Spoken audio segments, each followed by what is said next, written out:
नमस्ते। नमस्ते जी, क्या हाल है आपका? मैं एकदम ठीक हूँ। ठीक हो, अच्छा। सर, 2014 में प्रधानमंत्री जी ने स्वच्छ भारत को का जो सपना देखा था, वो ना सिर्फ पूरा हुआ बल्कि 90% गांव खुद को ओडीएफ घोषित कर चुके हैं। आज जब हम स्वच्छ भारत मिशन के 10 साल पूरे करने वाले हैं, तो आप इस सफलता को आप कैसे देखते हैं? देखिए, माननीय मोदी जी के नेतृत्व में स्वच्छता के दृष्टिकोण से देखें या सामान्य मानवीय के जीवन स्तर में सुधार लाने के दृष्टिकोण से, एक अभूतपूर्व क्रांतिकारी परिवर्तन पिछले 10 साल में हुआ है। और इस परिवर्तन का प्रभाव जो है वो हमको आने वाले समय में दिखाई देगा। ये निश्चित रूप से जीवन स्तर को भी सुधारेगा, जीवन को भी बचाएगा और साथ साथ में आर्थिक दृष्टिकोण से भी भारत की प्रगति में बहुत बड़े जो है वो एक कदम की तरह होने वाला है। जी बिल्कुल।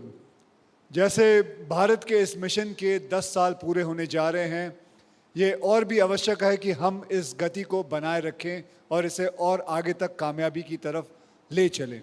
मंत्री जी, देखिए 2014 में ये सफर शुरू हुआ था जब प्रधानमंत्री नरेंद्र मोदी जी ने रेड फोर्ट से कहा था कि भारत को स्वच्छ होना जरूरी है, स्वच्छ भारत मिशन की बात हुई थी। आज हम ओडीएफ प्लस ही नहीं, ओडीएफ प्लस प्लस के स्टेटस की ओर बढ़ रहे हैं। तो पिछले 10 साल में हमने कितना कर लिया है और कितना करना बाकी है? देखिए, माननीय प्रधानमंत्री जी का ये संकल्प जो 2014 में उन्होंने व्यक्त किया था कि हम आने वाले 5 साल में यानी 2014 से 2019 में जब देश महात्मा गांधी जी की 150वीं जयंती मना रहा होगा, तब तक हम देश को खुले में शौच से मुक्त घोषित करेंगे। आजादी से लेकर के 2014 तक लगभग 67 साल बीत जाने के बावजूद भी देश में केवल 38% परिवार ऐसे थे ग्रामीण क्षेत्र में जिनके घर में सामान्य शौचालय की सुविधा थी। 62% परिवारों की माताएं बहनें खुले में शौच के लिए अभिशप्त थी। माननीय प्रधानमंत्री जी ने संकल्प लिया। कोई कल्पना नहीं करता था कि देश का प्रधानमंत्री, नया चुनाव हुए देश का प्रधानमंत्री, दुनिया के सबसे पुराने लोकतंत्र, सबसे बड़े लोकतंत्र का प्रधानमंत्री, जिससे बहुत बड़ी बड़ी अपेक्षाएं देश और दुनिया कर रही थी, वो स्वच्छता की बात करेगा। कोई कल्पना नहीं करता था कि वो हाथ में झाड़ू लेकर के सड़क पर स्वच्छता के विषय में लोगों का ध्यान आकृष्ट करने के लिए सड़क पर सफाई करता हुआ दिखाई देगा। कोई कल्पना नहीं करता था कि देश का नया चुना हुआ प्रधानमंत्री हाथ में सीमेंट और मोटार मसाला लेकर के ईंटें रखते हुए टॉयलेट बनाते हुए दिखाई देगा। कोई सोच भी नहीं सकता था कि भारत का प्रधानमंत्री स्वच्छता के सम्मान को स्थापित करने के लिए ट्विन पिट टॉयलेट के टॉयलेट को डीसलस करता हुआ दिखाई देगा। और शायद कोई सोच भी नहीं सकता था दुनिया में भी कि स्वच्छता के सम्मान को स्थापित करने के लिए और स्वच्छ भारत मिशन को गति प्रदान करने के लिए, फ्यूल अप करने के लिए देश का प्रधानमंत्री कुंभ के अवसर पर जमीन पर बैठ करके स्वच्छता कर्मियों के पांव धो रहा होगा जी। और जब प्रधानमंत्री खुद सामने से इसके ऊपर लीड कर रहे थे, तो देश के मंत्री, राज्यों के मुख्यमंत्री, राज्य सरकारों के मंत्री, अधिकारीगण, पंचायती राज के सारे चुने हुए जनप्रतिनिधिगण से लेकर के छोटे छोटे स्कूल के बच्चों से लेकर के माताओं बहनों तक ने इसमें अपनी भूमिका का निर्वहन किया। और परिणाम सामने था कि जो देश 67 साल में मात्र 38% तक के कवरेज तक पहुंचा था, वो 5 साल में 100% कवरेज तक पहुंचा। मुझे याद आता है वो दिन जब माननीय प्रधानमंत्री जी ने 2 अक्टूबर 2019 को देश को, जब देश महात्मा गांधी जी की 150वीं जयंती मना रहा था, तब देश को खुले में शौच से मुक्त ऐसा घोषित किया था। जी। हम सब सोच रहे थे कि शायद आज प्रधानमंत्री इसके लिए बहुत सारी शाबाशी हम सबको देंगे, पूरी टीम को देंगे, मंत्रालय के मेरे साथियों को देंगे, अधिकारियों को देंगे। लेकिन उन्होंने कहा कि ये हमारे लिए लक्ष्य नहीं था, ये पायदान मात्र थी। It was a landing. और यहां से हम अब संपूर्ण स्वच्छता की ओर जाएंगे। और वो संपूर्ण स्वच्छता की यात्रा जो प्रारंभ की, आज देश के 6 लाख गांव में से अधिकांश गांव जो हैं वो ODF प्लस की किसी न किसी सीढ़ी पर खड़े हैं, किसी न किसी पायदान पर खड़े हैं। और 1 लाख से ज्यादा गांव जो हैं वो आज संपूर्ण स्वच्छ अपने आप में घोषित हो चुके हैं। यानी वहां liquid waste management, solid waste management और सॉलिड वेस्ट मैनेजमेंट के सारे वर्टिकल्स, इन सब की सुविधा किसी न किसी तरह से उपलब्ध है। तो निश्चित ही देश में एक नए युग का सूत्रपात इसके साथ में हुआ। और ये केवल इंफ्रास्ट्रक्चर क्रिएशन का कार्यक्रम नहीं था, ये कार्यक्रम बिहेवियर चेंज का भी था। पूरी दुनिया ने स्तब्ध निगाहों से इसे देखा है। शेखावत जी, मैं एक और बात आपसे पूछना चाहूँगा। एक बात बताइए, किसी देश में स्वच्छता के लिए सफाई कर्मचारी बड़ी भूमिका निभाते हैं, वही रियल हीरोज होते हैं। आपके मुताबिक स्वच्छता के इन हीरोज के सम्मान और उनकी तरक्की के लिए क्या कदम उठाया जा रहा है और क्या कदम उठा जा सकता है? देखिए, स्वच्छता कर्मियों का सम्मान, जैसा मैंने प्रारंभिक टिप्पणी में भी कहा, उसे स्थापित करने के लिए अकल्पनीय था इस भारत में और विश्व के लिए भी कि देश का प्रधानमंत्री कुंभ के मेले के अवसर पर जिन लोगों ने स्वच्छता के लिए काम की, सेवा किया, उन स्वच्छता कर्मियों को सम्मान देने के लिए और देश भर में स्वच्छता कर्मियों का सम्मान स्थापित करने के लिए उनको कुर्सी पर बिठाकर जमीन पर बैठ कर के उनके पांव धोए थे। मुझे लगता है कि वो एक घटना अपने आप में इतनी बड़ी थी कि उसने देश में स्वच्छता की तरफ और स्वच्छता कर्मियों की तरफ, इन दोनों की तरफ देखने का भारतवासियों के नज़रियों को बदला है।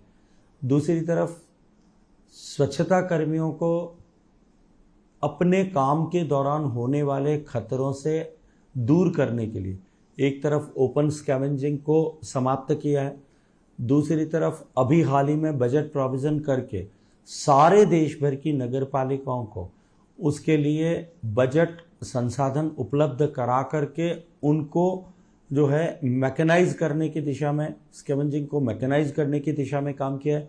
और तीसरी तरफ स्वच्छता के क्षेत्र में काम करने वाले स्वच्छता कर्मियों को जो है वो इंश्योर्ड हो और उनको किसी तरह का लाइफ हैजर्ड न हो, उसके लिए उनको प्रॉपर किट्स और उनको इक्विपमेंट्स प्रदान करने के लिए भी भारत सरकार राज्यों का सहयोग कर रही है।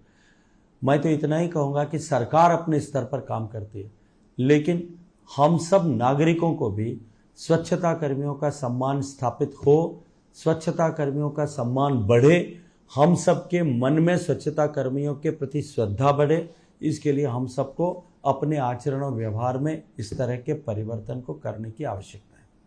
गजेंद्र शेखावत जी, एक प्रश्न और है कि आपने कहा जैसे 2019 में भारत ODF हो गया, अब आप कह रहे हैं कि कई सारे करीब 1 लाख गांव ऐसे हैं जो ODF प्लस की अलग अलग कैटेगरीज में हैं।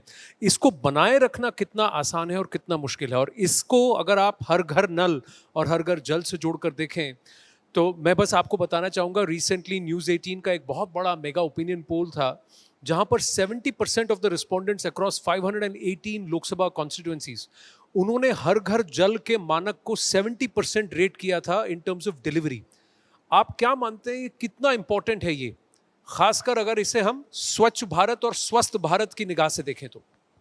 देखिए, एक विषय मैं एक बार फिर क्लियर करना चाहता हूँ कि देश के 1 लाख से ज़्यादा गांव जो हैं वो संपूर्ण स्वच्छ सभी मानकों पर घोषित हो चुके हैं।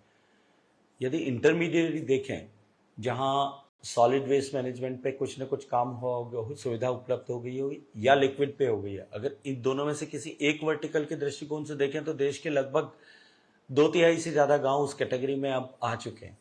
1 लाख से ज़्यादा गांव ऐसे हैं जो 100% कवरेज हो गए हैं। अब जहां अब किसी भी तरह का काम शेष नहीं रहा है, सिर्फ सस्टेनेबिलिटी पर काम करना है।